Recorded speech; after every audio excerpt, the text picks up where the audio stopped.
ഛത്തീസ്ഗഡിൽ ബിഎസ്പി സ്ഥാനാർത്ഥി കോൺഗ്രസ് പിന്തുണ പ്രഖ്യാപിച്ച് രംഗത്തെത്തി.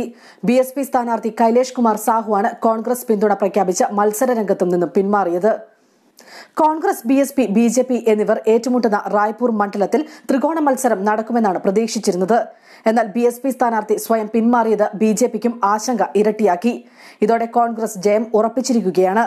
ബിഎസ്പിയുടെ ഉന്നത നേതാക്കൾ അറിയാതെയാണ് സ്ഥാനാർത്ഥി കോൺഗ്രസിന് പിന്തുണ അറിയിച്ചിരിക്കുന്നത്. തനിക്ക് പ്രചാരണത്തിന് വേണ്ടത്ര പിന്തുണ ബിഎസ്പിയിൽ നിന്നും ലഭിക്കുന്നില്ലെന്ന് സാഹു പറഞ്ഞു.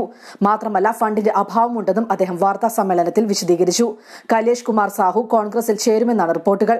മുഖ്യമന്ത്രിയും കോൺഗ്രസ് നേതാവുമായ ഭൂപേഷ് ബാഗലിന്റെ പ്രവർത്തനത്തിൽ താൻ തൃപ്തനാണെന്ന് സാഹു പറഞ്ഞു. സ്ഥാനാർത്ഥി പിന്മാറിയെങ്കിലും വോട്ട് മാറ്റി ചെയ്യരുതെന്ന് ബിഎസ്പി പ്രവർത്തകർക്ക് നിർദ്ദേശം നൽകി. എല്ലാവരും ബിഎസ്പി ചിഹ്നത്തിൽ തന്നെ വോട്ട് രേഖപ്പെടുത്തണമെന്നും ബിഎസ്പി നേതൃത്വം ആവശ്യപ്പെട്ടു. അതേസമയം തങ്ങളുടെ സ്ഥാനാർത്ഥിയെ പണം നൽകി വശത്താക്കിയെന്നാണ് കോൺഗ്രസിനെതിരെ ബിഎസ്പി ഉന്നയിച്ചിരിക്കുന്ന ആരോപണം. ബിജെപിയും സമാനമായ ആരോപണവുമായി രംഗത്തെത്തിയിട്ടുണ്ട്. ഈ സാഹചര്യത്തിൽ തെരഞ്ഞെടുപ്പ് റദ്ദാക്കണമെന്നും ബിജെപി ആവശ്യപ്പെട്ടു. ബിഎസ്പിക്ക് വോട്ട് പിടിക്കാൻ പ്രവർത്തകർ രംഗത്തിറങ്ങുമെന്ന് ബിഎസ്പി സംസ്ഥാന അധ്യക്ഷൻ ഹേമന്ത് പോയം പറഞ്ഞു. ജനാധിപത്യത്തിന്റെ മരണമാണ് നടന്നിരിക്കുന്നതെന്നും അദ്ദേഹം അഭിപ്രായപ്പെട്ടു. കുതിരക്കച്ചവടമാണ് കോൺഗ്രസ് നടത്തിയതെന്നും അദ്ദേഹം കുറ്റപ്പെടുത്തി. കോൺഗ്രസ് സ്ഥാനാർത്ഥിക്കെതിരെയും സാഹുവിനെതിരെയും കേസെടുക്കണമെന്നാണ് ബിഎസ്പിയുടെ ആവശ്യം.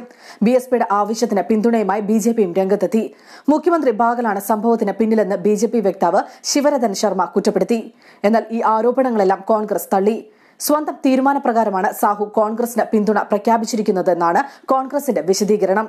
അദ്ദേഹം കോൺഗ്രസിന് പിന്തുണ പ്രഖ്യാപിച്ചതിൽ തങ്ങൾ എന്തു പിഴച്ചുവെന്ന് കോൺഗ്രസ് വക്താവ് സുശീൽ ആനന്ദ് ശുക്ല പറഞ്ഞു. സാഹു കോൺഗ്രസിൽ ചേർന്നിട്ടില്ലെന്നും അദ്ദേഹം വ്യക്തമാക്കി.